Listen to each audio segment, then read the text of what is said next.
Once you have the logistics down of how you get sensors in and out, there's a few settings that I find to be really helpful.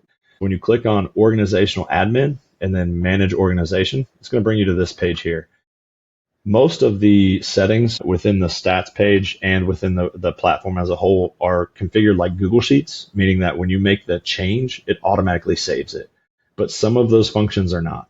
So the first group that we'll look at are not, and you can tell that by the update settings button here. We want to make sure that all of our information on here is correct. And then a few key factors. So distances, if you're working with track, you might find meters helpful. If you're working in cross country or soccer, miles might be helpful for you too. Since we're primarily working with football, I keep it in yards. But in the springtime, when our track athletes start using our pods, we'll switch it over to meters. You can switch your speed unit as well.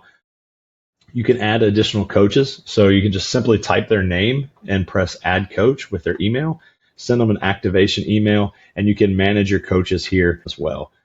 Any changes that you need to make, if you need to update your email, their email address, you can do that as well, and then send them a new activation email, and then they can log in and they can view all the data. From here, I don't really touch speed bands. You can make changes to your speed bands here.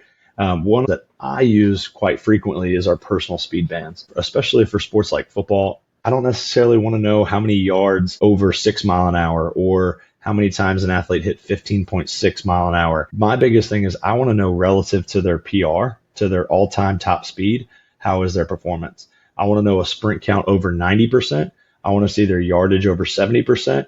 And I'll use 80, but setting these as 70, 80, and 90% and then saving is a really good best practice. Obviously, you can change this if you want to see 50%, 70%, 90%. That's up to you. There's a lot of different applications there. Finally, the last one we're going to talk about in the manage organization profile is going to be your groups. We have 3 groups here. We have small skill, big skill, and bigs. Obviously, our bigs is going to be our O-line and interior D-line. Our big skill are going to be our tight ends, our running backs, linebackers, and our D-ends. Our small skill is going to be more of the wide receiver DB type. I have put a couple running backs in there if they are more of a speed back, but I found this to be a really good classification system. I wanted to get very specific with such as wide receivers and running backs. I know some coaches do, but for us, because of how many two-way guys that we have playing on both sides of the ball, that became really difficult.